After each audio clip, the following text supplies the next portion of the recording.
Welcome to the Deconstructing Data podcast. I am Jessie Lezak, fractional CMO at BDEX, along with BDEX's founder and CEO, David Finkelstein. What's new, David? Hey, Jesse. Been a busy week.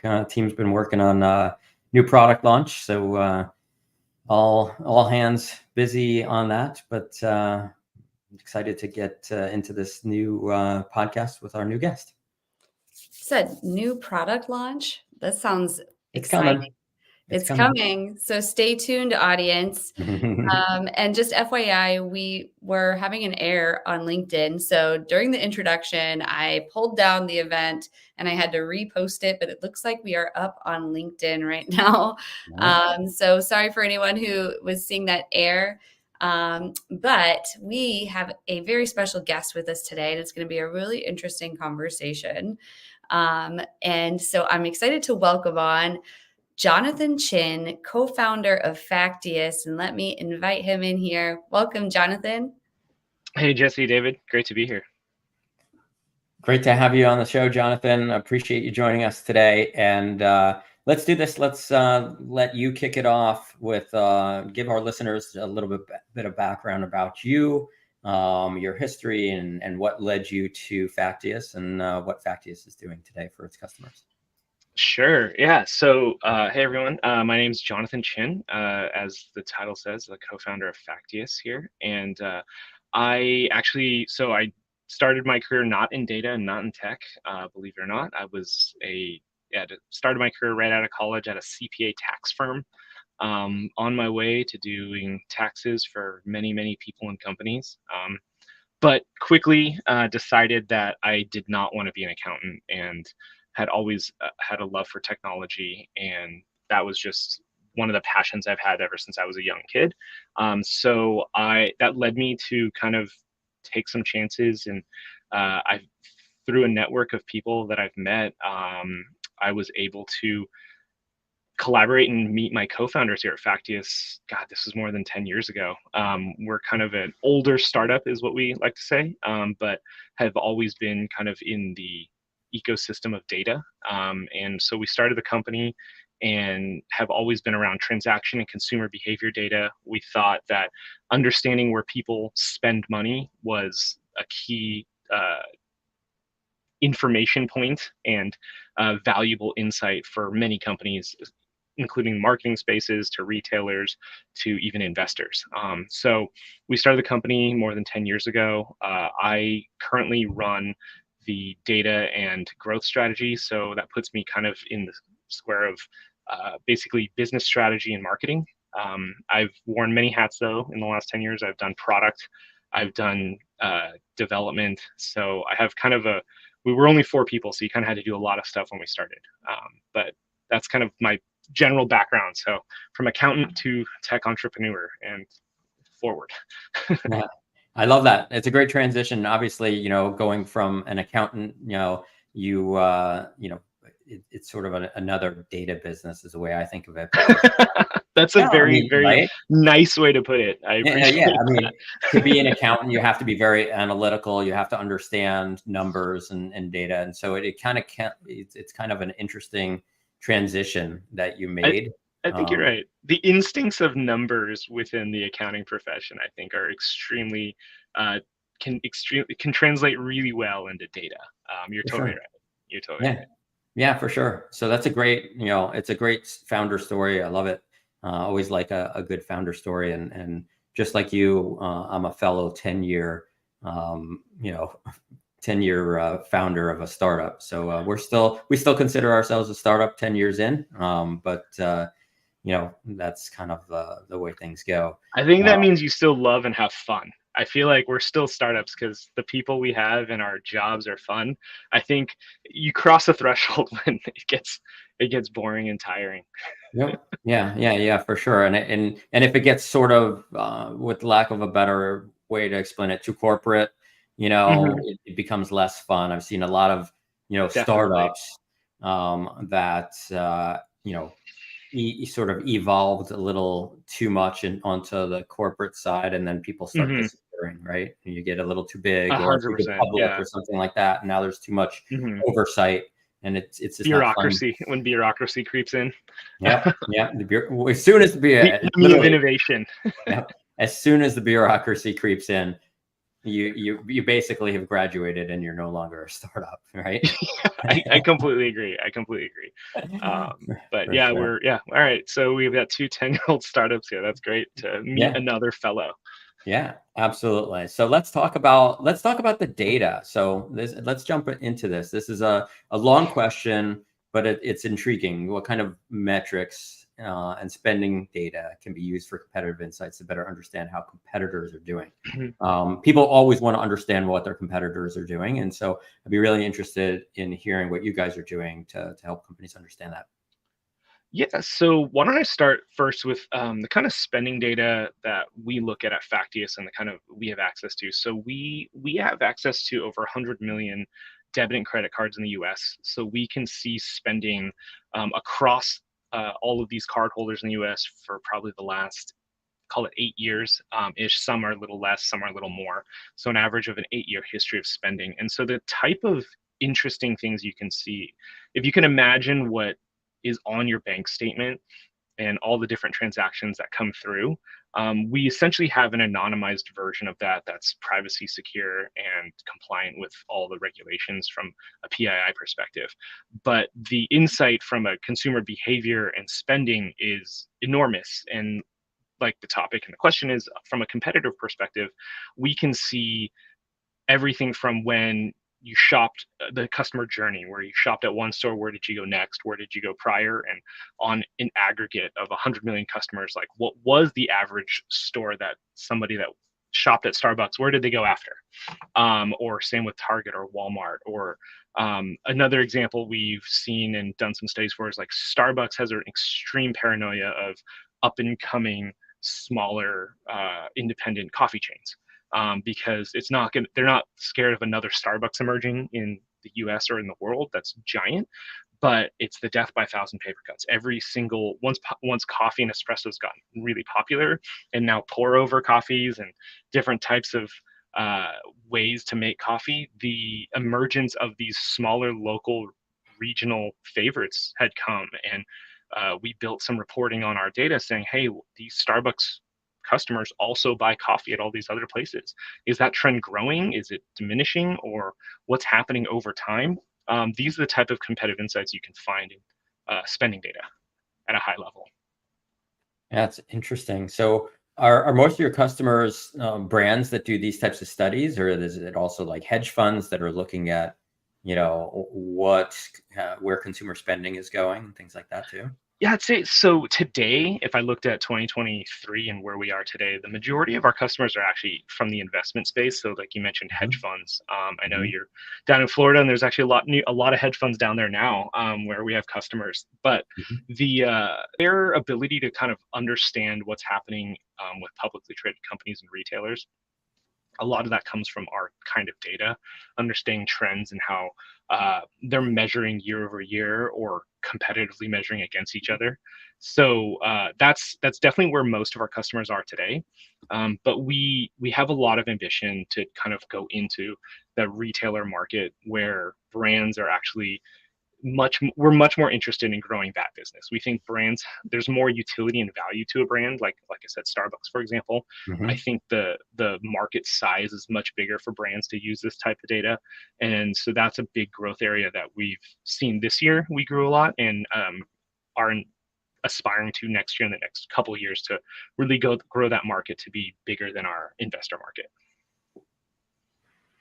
Yeah, that's good. I agree. I think there's a lot of opportunity there with brands. And I know that we've conversations with brands all the time that are trying to understand what their competitors are doing, constantly.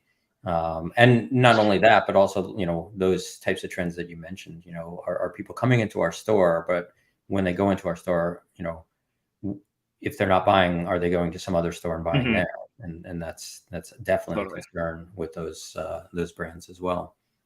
Yeah, and one of we had this like little moment of time where we did have a lot of brands like during kind of lockdown and the pandemic period.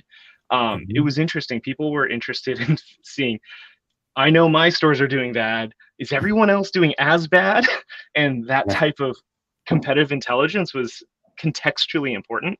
And I think that's where the maturity of, it's called the big data industry, and what we're calling kind of the data as a service industry, where my company Facteus lives.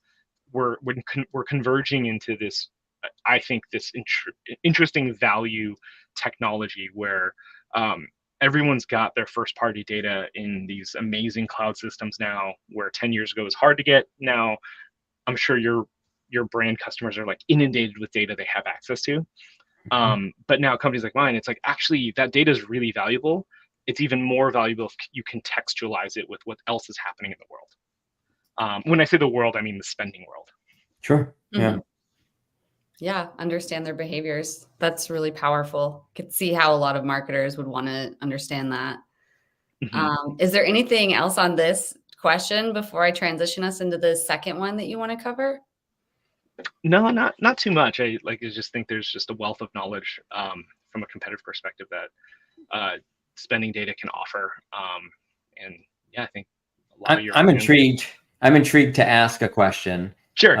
Just because, especially when when I talk to somebody that has an interesting data set, I'm always curious, because we do these things all the time where we analyze data, sometimes for specific clients, and sometimes it's just because we're curious, right? We take in these huge data sets and we do some analysis on it. And we're like, wow, that's really interesting.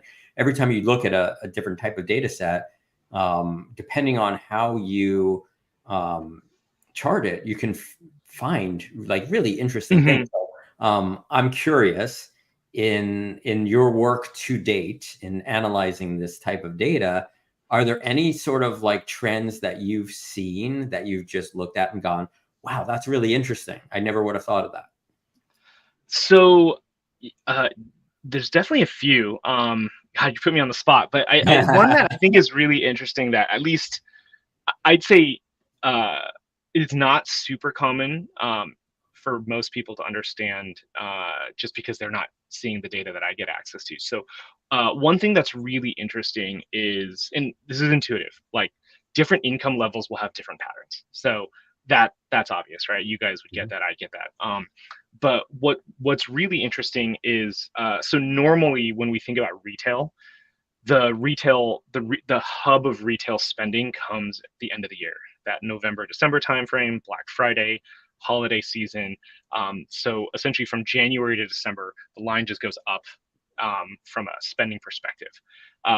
As you actually move down into the income brackets and you kind of get into the lower middle income, the trend's actually totally different. The spike in spending activity actually comes in the beginning of the year, and it's a kind of like the February, middle of March time. And the reason is actually that's because that's tax season. And going back to my accounting days, I didn't even mean to relate that back to it, but actually that's when most people get their tax refunds. So as you move lower, kind of in the middle to lower incomes, the spike in spending on annual is actually in the beginning of the year, when people get that infusion of cash from their tax refunds. See, that's a perfect example. And it's one of those things where if you didn't look at that data and to find that out, but you're trying to target that market, you might actually target exactly. So and we see, like, if you think about like the dollar stores or Dollar General, Dollar Tree, or even sometimes like the TJ Maxx's, the Ross's, the Marshalls, those type of retailers, that type of trend's really important for them to understand. The reason I picked that one, David, we won't tell anyone. We'll get them to buy that data from you first. There you go. But yeah, the reason I chose that was because I still, to this day, every time we hire I looked out of my phone booth, because every time we hire new data scientists or data engineers, some of their first reactions, I look at it like, oh, if you look at it this way, I think the data's wrong. It's like, oh, no, actually, and it's just people haven't seen it, and if you're not experienced with that, then you just don't know. But I remember having many, many conversations like, no, actually the data's right. Let me explain to you why and show you. That's great. That's a great example. Thank you. Definitely. Yeah, thank you for sharing that. Super interesting. But let's get into now how market share data provides a view on which retailers are winning in the wallets of consumers. So even by geographies or within a specific spend category. Yeah, so wallet share is actually, it's a really interesting metric that spending data can offer where, and I'll just explain it really briefly. So essentially, if I have, let's say, David's anonymized credit card spending data, what we consider wallet share is, let's say on average, David spends like, let's say $3,000 per month. Essentially, what percentage does each brand get out of that $3,000 per month? And since David's in Florida, I can categorize this in like the Florida region. And you said you live in South Florida, so we can even go super regional and go down to the South Florida area. So wallet share provides kind of that interesting access where instead of looking at gross dollar amounts, because based on so many different factors, people spending dollars might not be the most interesting trend that's happening, where if someone's a high spender, but actually they're spending more at your competitor, even though they're above average, you still want to try to get more of that wallet share. So this, like I said, the Starbucks and let's say the Blue Bottle coffee example, someone might be spending above average at Starbucks, which I think is like $6.47 for an average transaction. So David might be a $10 spender on average, but it might not matter contextually if he's spending $15 every time he goes to Blue Bottle Coffee. And so that's where wallet share can be a really contextualizing metric to help understand different types of behaviors at the kind of micro customer level. Well, most of my spending is on Amazon, so it would be really difficult to tell like where I'm spending money besides Amazon and airplane tickets to fly my daughter to and from school. So and hotels, I guess then. Yeah. So Amazon and hotels. Yeah. But in all seriousness, so that's interesting. I mean, the fact that you can sort of narrow it down that far down to by geography and such as well, really gives further insight into the brands, right? To understand, where the spending is happening. Yeah, and for the marketing audience, I think where you can think about how wallet share can help, you can find more opportunities below just kind of averages, I guess is what I'm saying. So like I said, if let's say like David, the example of David spending $3,000 a month, if we understand from a wallet perspective, he spends $200 a month in coffee, then whoever the marketing coffee execs know that that's the pie. And it almost doesn't matter average transaction size or frequency or anything, just understanding that's the pie that you're trying to capture, because averages might hide some of those different opportunities where, yes, David might be considered a great customer because he's spending higher than average, but knowing that you're missing part of the pie and someone else is eating it is actually just as important, because it's actually, he has potential to be even higher spender if you were able to capture him. Very interesting. Definitely. Yes. There's a lot of thought that goes into buying that cup of coffee that people don't really know. Yeah, I guess more of a reason to just make it at home. Yeah, or in David's case, probably at the airport. Getting it. But, hey, we're a coffee drinking country, so what can you do except understand the data? And man, it is fascinating. So what would you add to that in terms of like, I guess you already did mention the geography piece of it, and within a specific spend category. So I'm just breaking down the topic that we sort of discussed and made sure that we got every part of it. But so we said, even by geographies or within a specific spend category. How would you elaborate on that? Yeah, so I think like the category example, like maybe if not coffee, maybe like you could think of food delivery services, or or grocery, or just kind of apparel retail in general.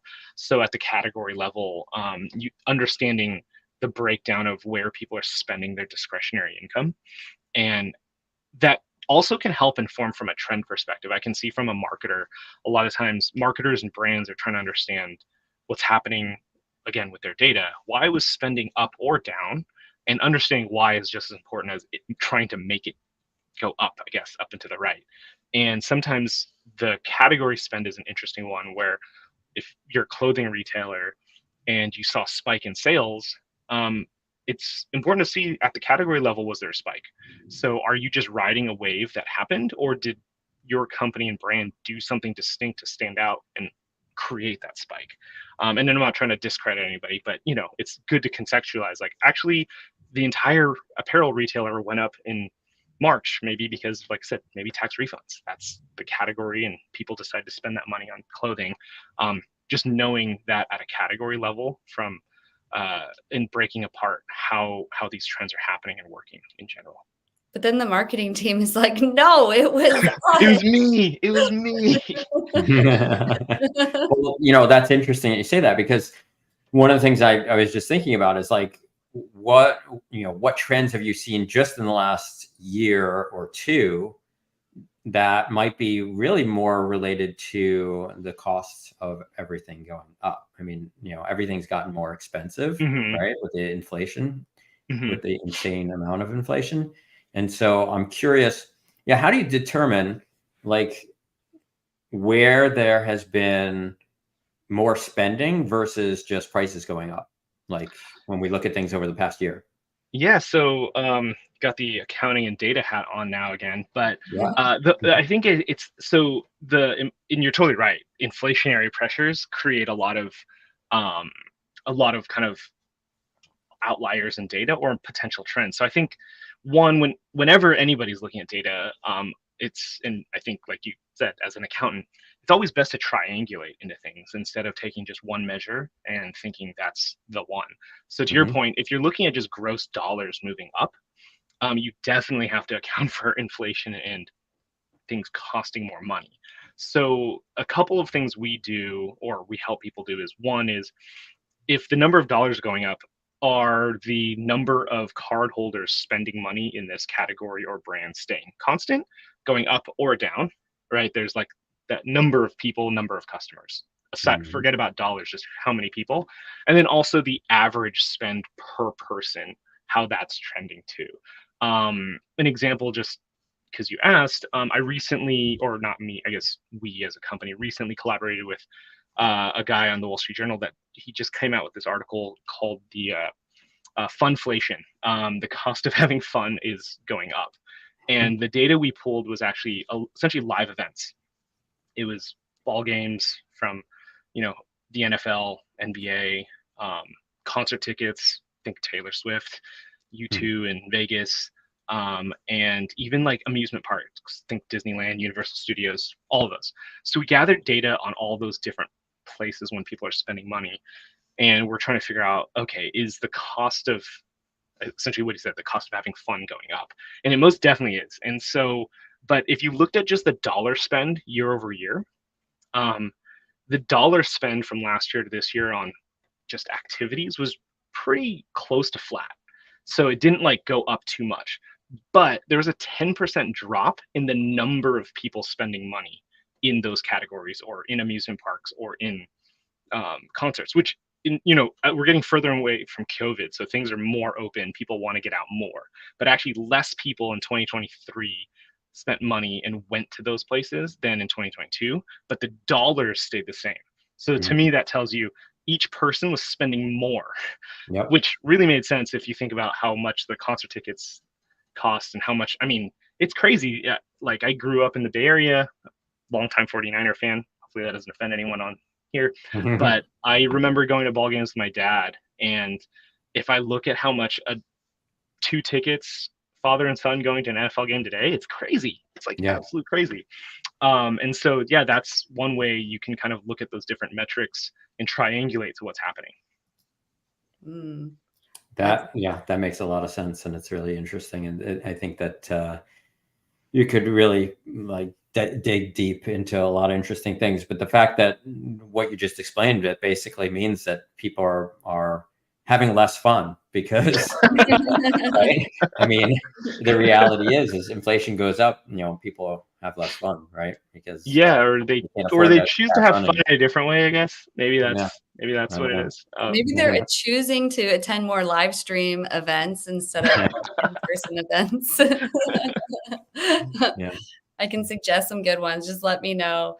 Having more fun at home by watching the game at home and just I Yeah. mean, that'd be, you mean that, it'd be interesting seeing, I mean, you guys have some interesting TV data. If that yeah. trend, it's like, oh, wow, more people watched games or streamed concerts or something in 23 than they did in 22. It's like, oh, that's Exactly. where that 10% went. They're sitting on Yeah. their couch. And I believe it's true, actually, because if you look at the spending people are making in online, streaming services, everyone seems to have multiple streaming services. We had, I have last too time we many. had someone from TiVo on the podcast, we were talking about they had some statistics, and I don't remember the numbers, but the average number of streaming services that people subscribe to, and it's crazy. The trend has gone up, and if you look at it just a few years ago, it was one, like Netflix, that was it. And now I think it's something like 6 or 7, as many as 6 or 7 that people are subscribed to. I think I'm north of 6, but yeah, see, Yeah. see that? Yeah, Wow. it's unbelievable. Definitely. Well, let's get into our third topic. I'll pull it up on the screen, but we're sort of wondering how the potential of consumer spending data from data as a service companies allied with AI tools can identify emerging market trends, inform marketing decisions, and guide the development of effective policies and sustainable business practices. Can you walk us through all of that, Jonathan?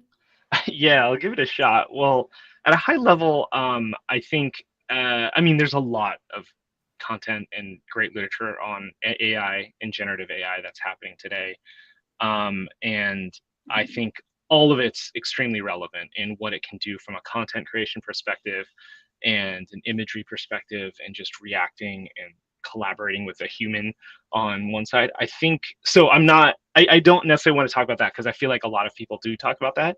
But as a professional in the data industry and also working with these new generative AI technologies, I at least want to share a perspective I see that we've seen in-house at our company, but also I think an interesting trend for any profession, to be honest, kind of in the sphere of technology and data, including marketing. And I think that essentially these AIs are going to create this amazing skill augmentation that I don't think has happened since probably like the computer itself, not even the internet, but literally the computer, where data historically has been a pretty technical profession, and getting to the level of a dashboard or an insight from actual data, like the stuff I talked about earlier in the podcast, was just it there's a lot of technology and technical people that need to be involved on that kind of stack or ladder in order to get that little cream of insight at the top. And I think these AI technologies, these generative AIs, are really going to shorten that cycle or window and offer that skill set to just anyone. Um, I said this earlier in speaking to some of my colleagues. I think like in the future, I think data can be read like English. Like you're not going to need a data scientist, a data engineer, or all this technology and stack to interpret these large systems of data. These AIs are just really shortening that life cycle and that ecosystem to do all the heavy lifting and then interact with someone in a natural language way, which is so valuable because there's a lot of great business thinkers, there's a lot of analytical people out there, but they might not know how to code. And then you need to compare them with people that can code and someone that can build a cloud system and maintain a database. And I think I'm not trying to say things are going away. What I am saying is I think that from a trending perspective, everyone's ability to get knowledge and insight is going to go down, or sorry, the barriers to get knowledge and insight are going to go down, and everyone's going to have access to them. And so I think that competitiveness is going to just be more valuable from a marketing perspective, a business perspective, a tech perspective, even just managing a team or being a B2B company or a B2C company. I think that's just a huge market trend, I think, that's happening or going to happen. I've seen, there's many examples I've seen. I don't know if you guys have seen some where people have like built applications that have never coded before with the help of ChatGPT. They don't know how to code, but they know how to explain what they want. And I think similarly, we're going to soon see that same type of value getting extracted out of data. That's a great point. I agree 100%. I think we're really close to being able to take, databases like yours and ours that are, petabytes in size, and literally be able to, you know, talk to, an application that will say and be able to explain what you're trying to get out of it, rather than having to actually truly understand the underlyings of how to code it, Hmm. or how to manipulate the data or anything like that. You literally be able to just say, okay, this is what I want to do with the data, or this is how I want to analyze it, or I want to chart out this, these trends over this period of time, and it'll do it for you. Which, to your point, means a lot more people that are very analytical but just are not programmers will now be able to do things with this data that they never could do before, and so it's going to be highly enabling. 100%. I think the companies that will enable the kind of, I think the access to data at a more global level are going to benefit from kind of this army of people that are just now more equipped with intelligence and understanding and context and information than the companies that are not, essentially. So, and I also think that provides an interesting opportunity similar to what technology usually does, right? It drives costs of hard things down, like, or difficult things. I'm just simplifying things, but I Mm-hmm. think you know it, theoretically, I hope what we can see is just there's going to be more brands that can compete with the big brands. This allows them more access, more information, quicker, faster. Like it used to. I mean, I'm a millennial, so I'm kind of old. I know to get a website up on the internet used to not be very easy. Mm-hmm. Servers were not. You had to like have a server or lease a server. All these things. Now anybody, like literally, I think my 11-year-old nephew has a website, and I he believe it. built it himself, and it's just so simple now. And I think just the cost of all that knowledge and data analysis is going to go down. So like hopefully we can just see more brands being able to compete with all the giant brands as well too, and just kind of get a more even playing field. Yeah, Absolutely. 100%. And I think that that's what's happening across the board, with respect to data and AI. Like we like to say in some ways, where we try to democratize data, make it Hmm. available to anybody, right? We want SMBs to be able to compete with the big guys, because otherwise, it's kind of a dim future if you just look at every company being a gigantic company. And so I think that exactly Totally is agree. what you're saying. Like, as a whole, as an industry, I think that there's a lot of democratizing AI that's going on today, making it easy for anyone to access and create things using AI, which I think is good for the future of business, actually. Oh, I 100%. love that. We talk about democratizing data a lot, but I think that's the first time anyone's mentioned democratizing AI, but that sums it up pretty well. Yeah, that's totally something from a mission perspective. We at Facteus we think about too, democratizing data and really getting it in the hands of as many people as possible. I mean, obviously, selfishly, that helps our company grow, Mhm. but yeah, it is kind of it's the tool that we think can help even the playing fields. And I totally agree. A grim future if only large companies exist. But Yeah. I think there are ebbs and flows to just how they things concentrate in large, and then everyone's like not satisfied because a large company tries to satisfy the average, and Mhm. then everybody wants something customized, and then we go back down to micros. No, Um, that's 100% true. That's a perfect example of how things tend to trend. Larger companies, Apple, Google, Facebook, like these companies had access to AI before anybody else because of money. They mhm. just had the resources to do it. But as technology advanced and it became more accessible, now it's accessible to anybody, and Yeah. that's a Yep. fantastic thing. Yeah, absolutely. It's a really great thing. Well, we only have 10 minutes left. And so I know we got a couple more questions we'd like to get to if we can. So, real quick, we'd like to ask you something we ask every guest on Deconstructing Data, and that's about some of your favorite tools in your tech stack. Yeah. So we're a data heavy company. So when I say data, so data warehousing is probably the single biggest tech expense line for sure as a company that we have. We run essentially almost all of our data processing on Snowflake right now. An Amazon version of Snowflake, so we're an AWS cloud customer, but really Snowflake is the big boy that eats up most of the money.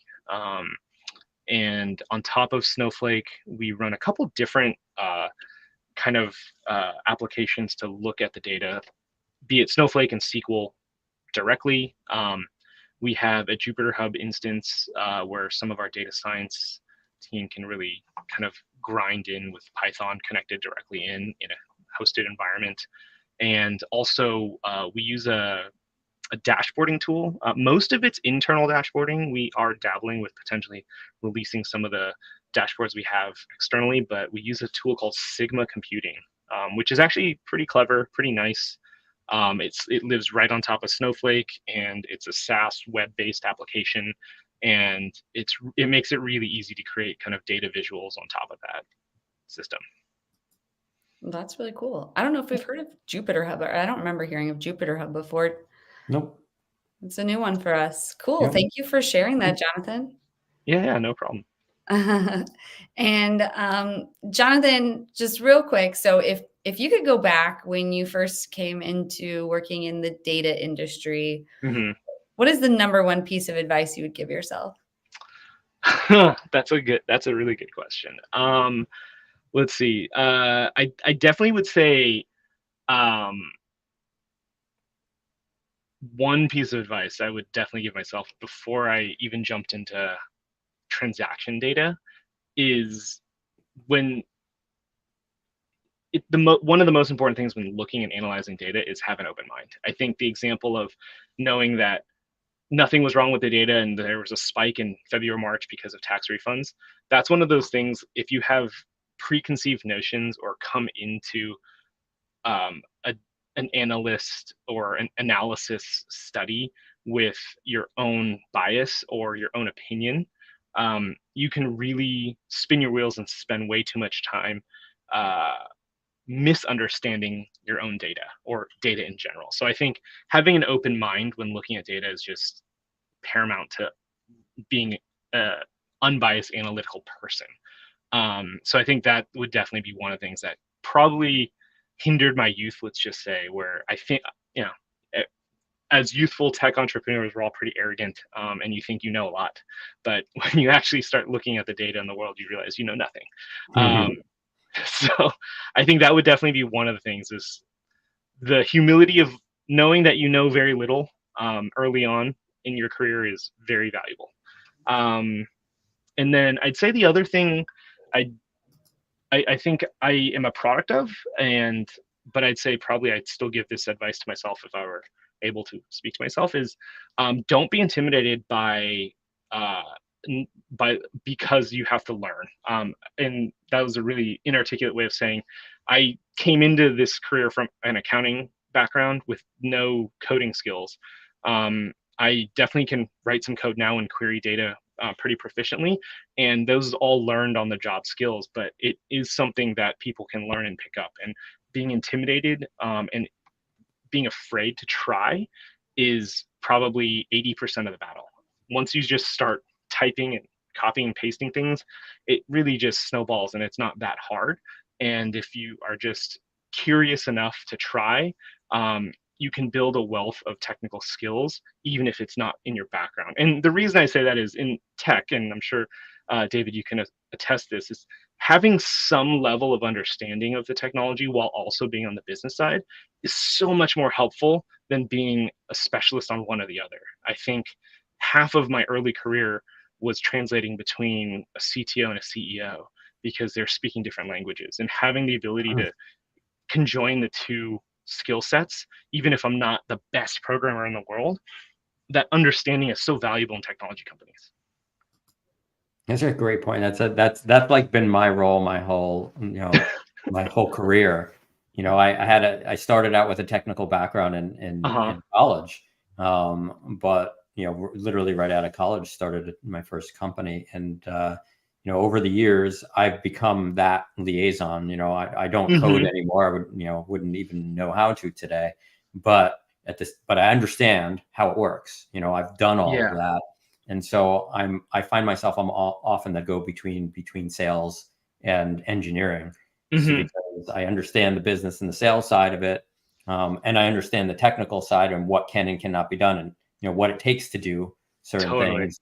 So I often find myself sort of the one that's in between, you know, doing the translation from sales to engineering so that the outcome is what the client needs. Yeah, I mean, let's be honest, Dave, at the end of the day, when a client asks for something crazy, being able to explain that in a nice, articulate way and protecting your engineers from it is a super important skill. Yeah. Protect your engineers from it. That's a good way to put it. And I really like the engineering team.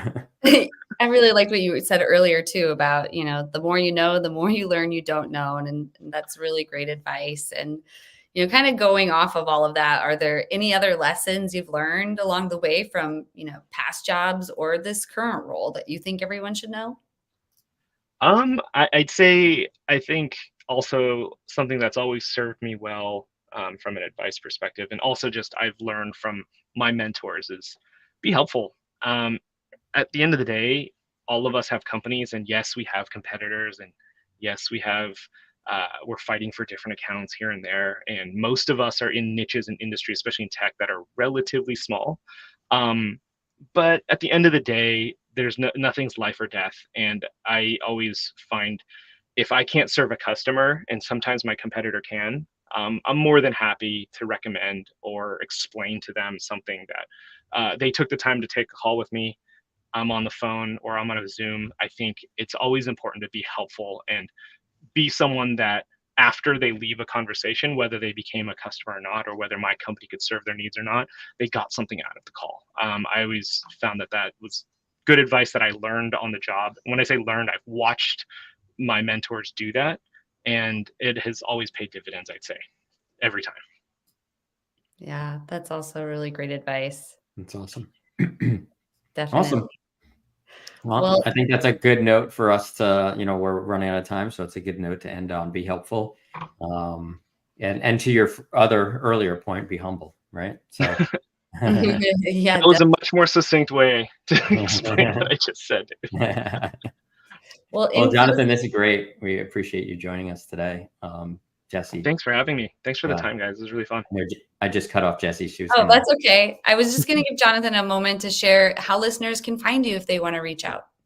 I'm pretty active on LinkedIn, so unfortunately there are a lot of Jonathan Chins. My LinkedIn poster was on the original intro vid on the podcast. My hair is shorter now, but I'm pretty active on LinkedIn. That's probably an easy way to find me, or on our website, Facteus.com.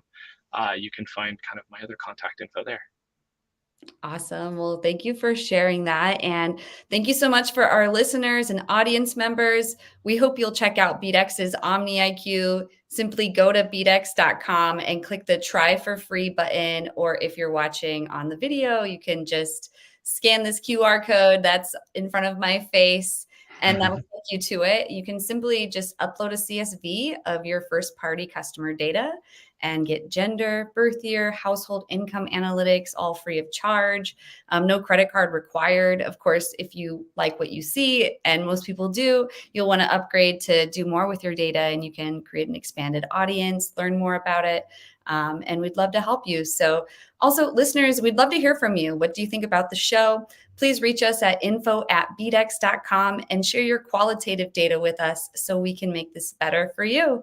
And thank you all for being here. And thank you again, Jonathan. Thanks for having me. Bye-bye. Bye.